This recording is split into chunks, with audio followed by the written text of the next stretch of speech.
দেখো একটা জিনিস যে নতুন একটা ভাইরাস আমরা দেখতে পেয়েছি এসেছে, সেটা হচ্ছে অ্যামিবা ভাইরাস। এই অ্যামিবা ভাইরাস মূলত বলছে নিউরো থেকে এফেক্ট করছে মানুষদের।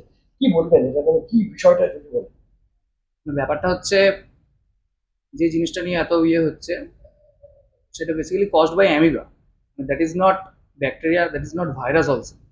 এর একটা আলাদা এন্টিটি আছে মাইক্রোবসের মধ্যে, সেটা হচ্ছে প্রোটোজোয়ার মধ্যে এটা পড়ছে। এবং এটা এই এরকম নয় যে এই প্রোটোজোয়াটা যে নতুন কিছু, এটা হচ্ছে অনেক আগে থেকেই আছে। এবং এর বিভিন্ন ধরনের ম্যানিফেস্টেশনস আছে এবং সেই ম্যানিফেস্টেশন গুলো ওয়েল ডিসক্রাইবড। এবারে সাধারণত যে আমাদের ব্রেনে ইনফেকশন হয়, মেনিনগোএনসেফালাইটিস বা মেনিনজাইটিস, যেটা ব্রেনে মেন ইনফেকশন হয়, সেটা আমরা সাধারণত ওয়ার্ডে দেখি যে ব্যাকটেরিয়া বা ভাইরাস জনিত কারণেই হয়। কিন্তু এইসব প্রোটোজোয়ার কারণেও হতে পারে। যে দুটো মেন অ্যামিবা হচ্ছে ব্রেনে ইনফেকশন করতে পারে, যাদেরকে বলা হয় brain eating amoeba. Brain eating amoeba মানে কি, যে ব্রেনে এফেক্ট করে, মেনিনজেস, আমাদের ব্রেন প্যারেনকাইমা এসবে এফেক্ট করে। তাদের মধ্যে হচ্ছে দুজন আছে, একটা হচ্ছে একান্থামিবা আর একটা হচ্ছে নিগলেরিয়া ফাউলেরি যেটা। এবারে আমাদের এইসব জায়গায় মানে পশ্চিমবঙ্গ এইসব জায়গায় সাধারণত আমরা যেসব অ্যামিবা কজিং মেনিনজেন্সেফালাইটিস দেখতে পাই, সেগুলো সাধারণত হচ্ছে একান্থামিবা দিয়ে হয়। এবং এর সাধারণত একটা ক্রনিক প্রোট্রাক্টেড কোর্স হয়। আমরা সাধারণত প্রায় মানে টিউবারকুলার মেনিনজাইটিসের মতো প্রেজেন্টেশন পাই, মানে টিবি থেকে যে মেনিনজাইটিস হয় তার মতো অনেকটা প্রেজেন্টেশন পাই। সেটা হচ্ছে একান্থামিবার ক্ষেত্রে একটা দীর্ঘ 1 মাস 1.5 মাসের একটা কোর্স থাকে, প্রোট্রাক্টেড কোর্স থাকে সেটা। এবারে অ্যামিবা দু ধরনের মেনিনজাইটিস করতে পারে, একটা হচ্ছে প্রাইমারি মেনিনজাইটিস, আর একটা হচ্ছে গ্র্যানুলোমাটাস। এবারে একান্থামিবাটা হচ্ছে গ্র্যানুলোমাটাসটা করে, এটা হচ্ছে ক্রনিক কোর্স। কিন্তু নিগলেরিয়াটা হচ্ছে অ্যাকিউট কোর্স করে, যেটা হচ্ছে প্রাইমারি অ্যামিবিক মেনিনজাইটিস।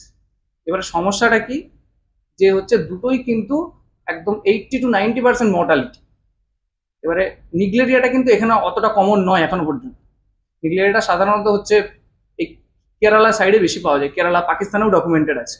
আমাদের এখানে একান্তভাবে বেশি মানে বেশি পাওয়া যায়। আমাদের এই এসএসকেএম বিআইএনেই কাজ আছে দেবরূপদার, একান্তভাবে বিস্তর কাজ আছে এবং আমরা পেয়েওছি অনেকটা। এবারে ব্যাপারটা কি হচ্ছে, আমরা যত আর্লি, যেহেতু এর 80 to 90% মোর্টালিটি, আমরা যত আর্লি ডিটেক্ট করতে পারবো। এবং সবচেয়ে প্রথম কথা হচ্ছে সাসপিশন।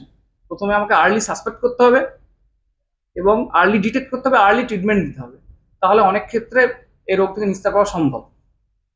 এবারে যেটা মেন বিষয়, যেটা হচ্ছে সোর্স, যে সোর্স কিভাবে আসছে, সাধারণত এটা হচ্ছে জলের মাধ্যমে হয়।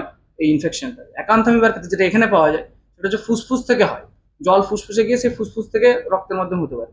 কিন্তু নিগলেরিয়া যেটা যেটা নিয়ে এখন চর্চা হচ্ছে, সেটাও জল থেকেই হয়। নোংরা জল যেখানে অ্যামিবা বেশি থাকে, সেসব জল থেকেই হয়। সেটা হচ্ছে জেনারেলি নাকের নস্ট্রিল, মানে নাকের ফুটোর মাধ্যমে ওটা হচ্ছে বেরোয়। নাকের ফুটো দিয়ে গিয়ে ক্রিব্রিফর্ম প্লেট আছে আমাদের কপালের কাছে, সেখান থেকে পিয়ার্স করে আমাদের যে গন্ধের নার্ভ আছে, অলফ্যাক্টরি নার্ভ, সেটার মাধ্যমে হচ্ছে ব্রেনে পৌঁছায়। হ্যাঁ, হচ্ছে এই হচ্ছে ব্যাপার, মানে দুটো মেনলি হচ্ছে জলের মাধ্যমে বেরোয়। তা বলে কি অন্য কিছুতে নয়, না হয় বাতাসেও এই ধরনের অ্যামিবা থাকে।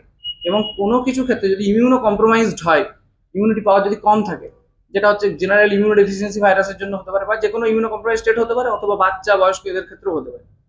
তাদের ক্ষেত্রে কিন্তু যদি কোনো ব্রিস্ট মিউকোসা থাকে, তার মাধ্যমেও কিন্তু হতে পারে অনেক সময়। কিন্তু একটা